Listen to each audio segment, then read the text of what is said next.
Aduh, Jaya. Wih, tumben Mas Yud nggak pakai topi? Mau Jumatan. Oh, kita Hari lagi Jumatan Jumat. ya. Mas Yud mau nanya dong.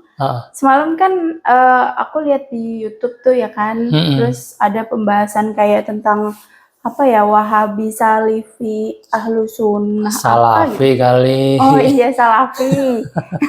Wahabi, Salafi ya. Itu tuh termasuk golongan-golongan di Islam kayak gitu nggak sih? Iya, kalau menurut aku pribadi sih, nggak ada sih golongan itu ya. Kita semua umat Islam pasti kepinginnya kan menjadi golongan yang mengikuti Nabi dan para sahabat kan. Iya. Nah, jadi menurut aku sih, aku pribadi ya, nggak ada penggolongan itu sebenarnya. Kecuali memang kita semua mengupayakan mengikuti jalannya Nabi, para sahabat, para tabiin dan tabiut. Oh gitu. Nah, Wahabi itu apa?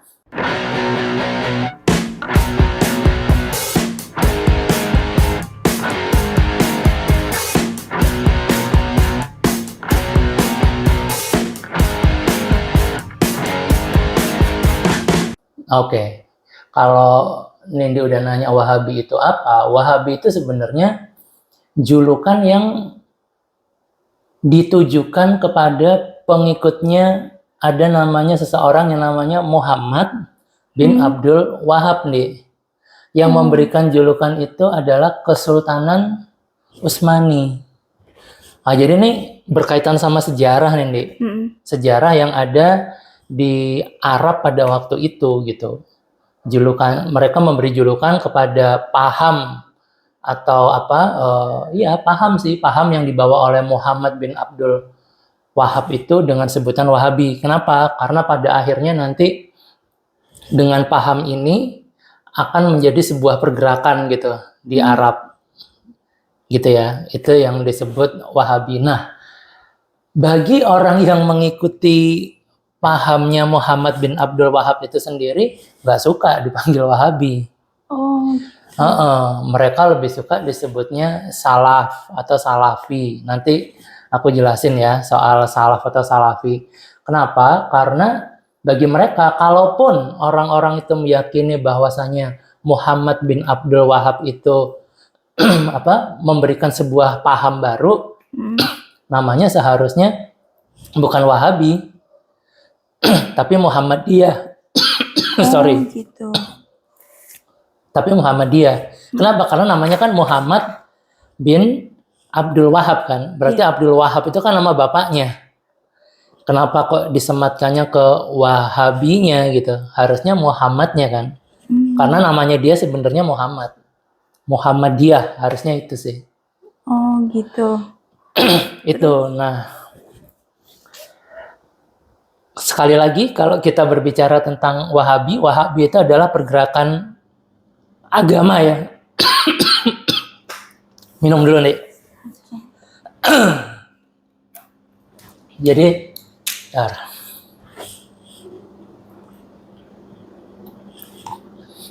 Wahabi ini atau Muhammad bin Abdul Wahab ini awalnya ketika dia berdakwah, karena dia melihat kok banyak sekali ya penyimpangan yang dilakukan oleh umat Islam pada waktu itu loh.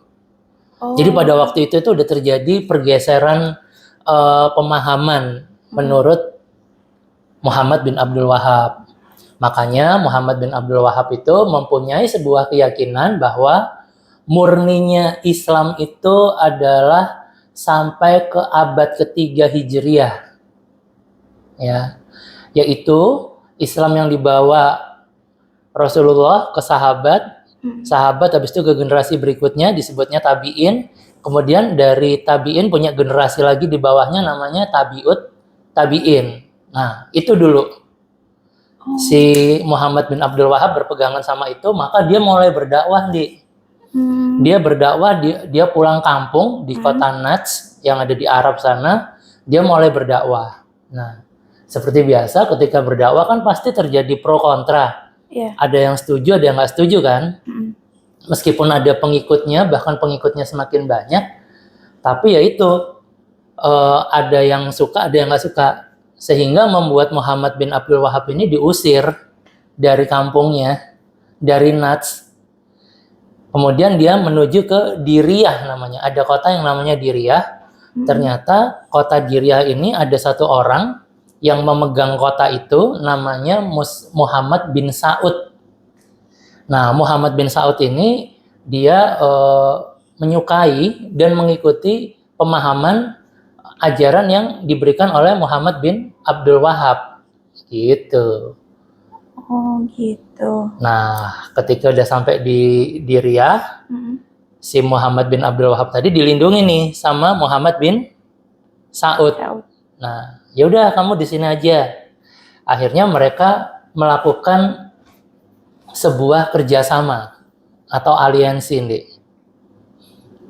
Aliansinya itu gini kira-kira, untuk urusan politik, karena pada waktu itu antar dinasti masih suka perang ya, Dik, ya, merebutkan wilayah kekuasaan. Untuk urusan politik, kata Muhammad bin Saud, itu urusan saya. Untuk urusan pemahaman tentang Islam, itu urusannya Muhammad bin Abdul Wahab. Akhirnya mereka bekerja sama dan diresmikan dalam tanda kutip dengan menikahkan anak mereka, Dik. Iya, jadi Muhammad bin Abdul Wahab itu punya anak cewek, dinikahkan dengan namanya Abdul Aziz. Nah, Abdul Aziz ini adalah putra dari Muhammad bin Saud tadi. Ya sudah, akhirnya mereka ini menjadi suatu kawasan yang bernafaskan pemahaman Islam dari Muhammad bin Abdul Wahab. Kayak gitu. Nah, gerakan ini bergerak cukup cepat sehingga terkesan revolusioner, ya. Dia mulai mencaplok wilayah-wilayah lain. Salah satunya adalah dua kota suci, yaitu Mekah dan Madinah. Nah, akhirnya hal itu tidak disukai oleh Kesultanan Utsmaniyah yang pada waktu itu berkuasa di. Makanya kelompok itu disebutnya kelompok Wahabi, artinya orang-orangnya yang di dinasti Saud itu karena menggunakan ajarannya Wahabi gitu, Dik. Oh, jadi gitu.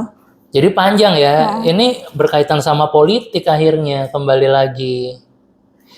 Gitu. Nah, kemudian dari pernikahan antara dua keluarga ini nanti ada dinasti Saudi 1, dinasti Saudi 2 gitu ya. Sampai dinasti Saudi 3. Mereka menyebutnya seperti itu. Nah, di dinasti yang ketiga ini itu namanya dipimpin oleh Abdul Aziz II.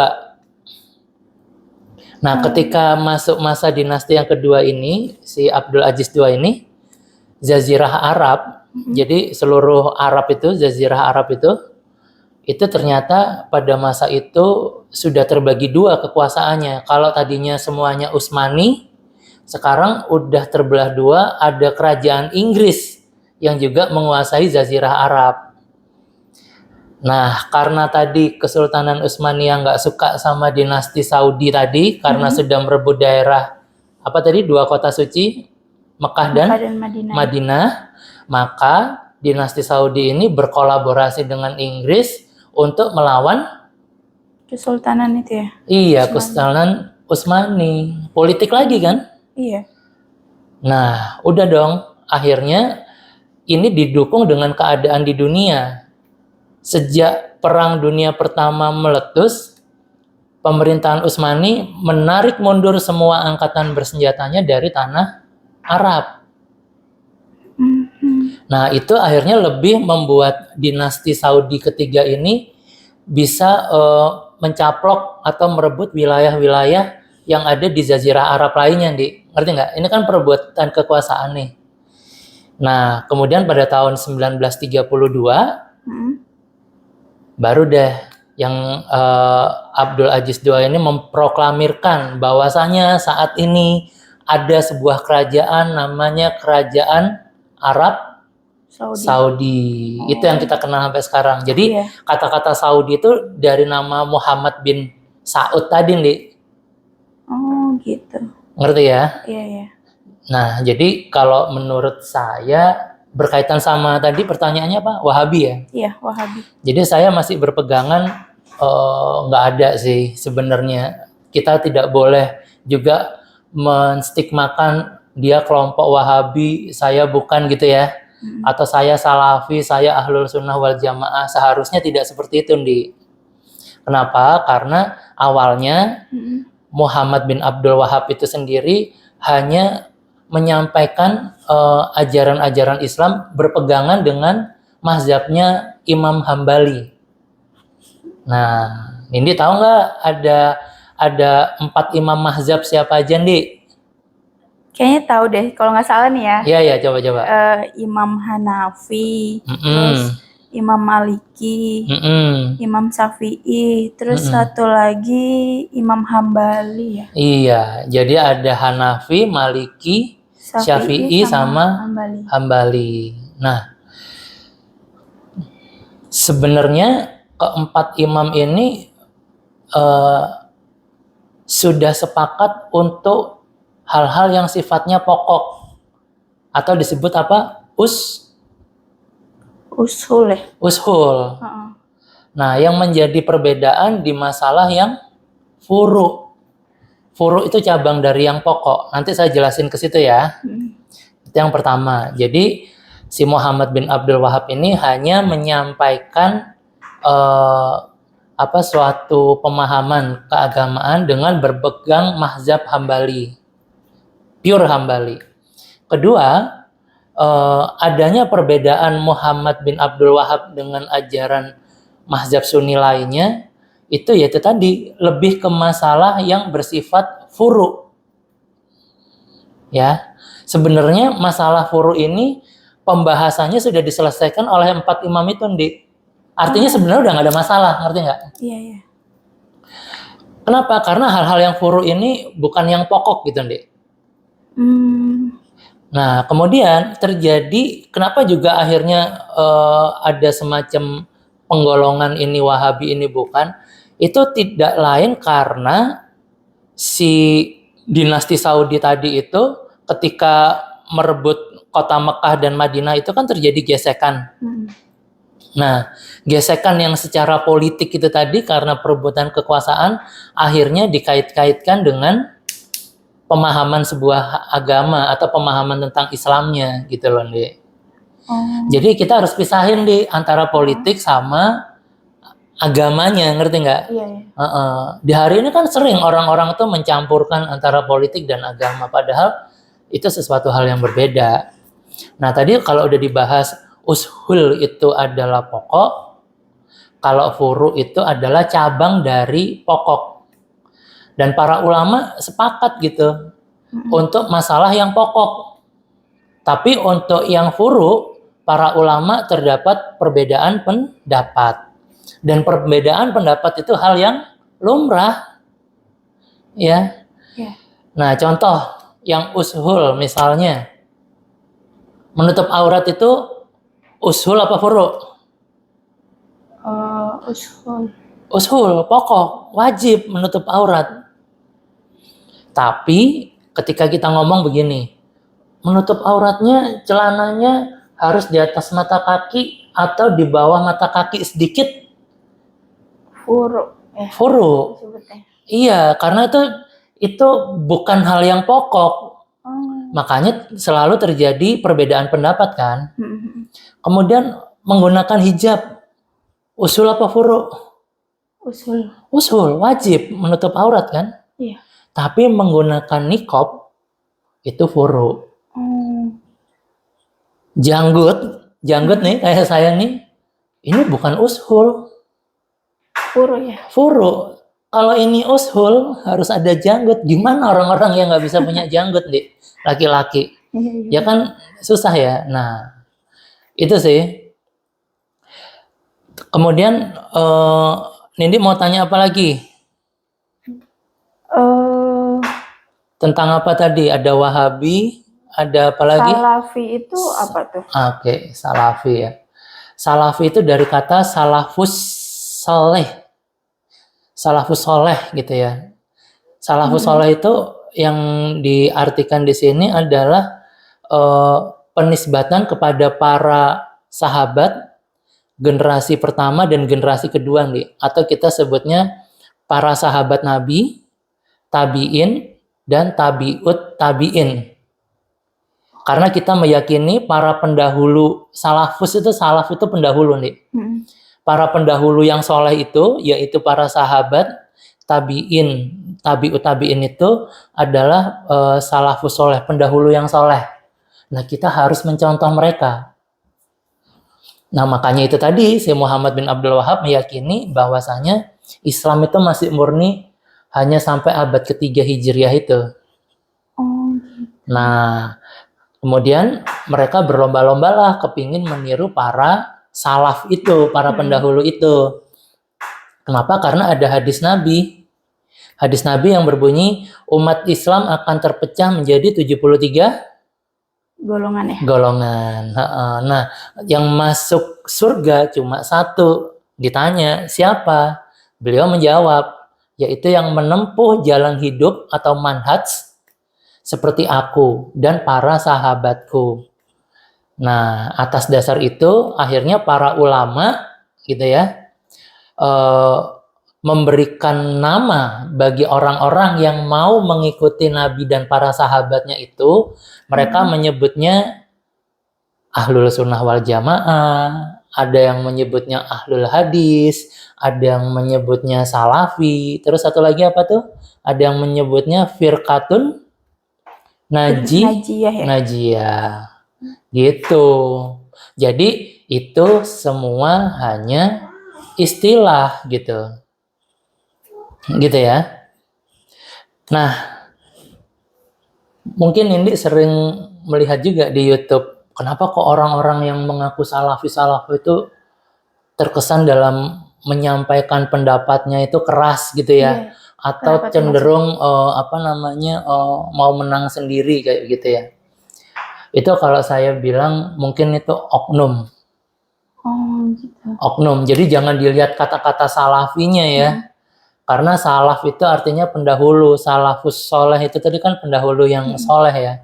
Seharusnya kalau kita mengikuti salaf, itu kita tidak seperti itu seharusnya.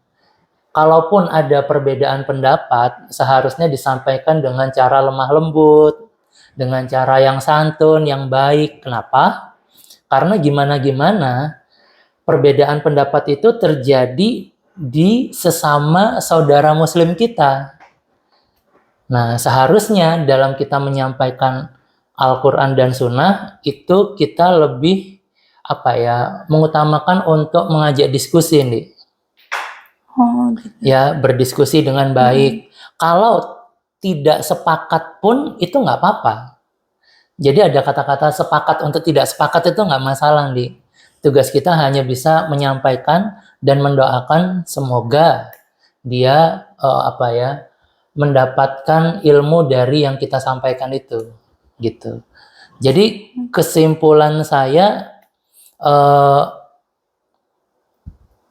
masalah Ahlul Sunnah wal Jamaah, Salafi, Wahabi itu sebenarnya kalau Wahabi tadi itu ada unsur politik ya di masa lalu ya, karena itu gelar yang diberikan Kesultanan Utsmani kepada kelompoknya dinasti Saudi ya. Kalau salaf, Ahlul Sunnah wal Jamaah, Ahlul Bait itu semua hanya istilah. Yang saya tahu kita ini sama-sama umat Islam. Sama-sama mempelajari Quran, sama-sama kepingin mengikuti Rasul, para sahabat dan generasi-generasi sebelumnya. Dan kita wajib mengikuti ulama-ulama. Dengan cara apa? Dengan cara yang baik, dengan akhlak yang baik. Seharusnya seperti itu. Udah nanya mulu, ini udah mau Jumatan.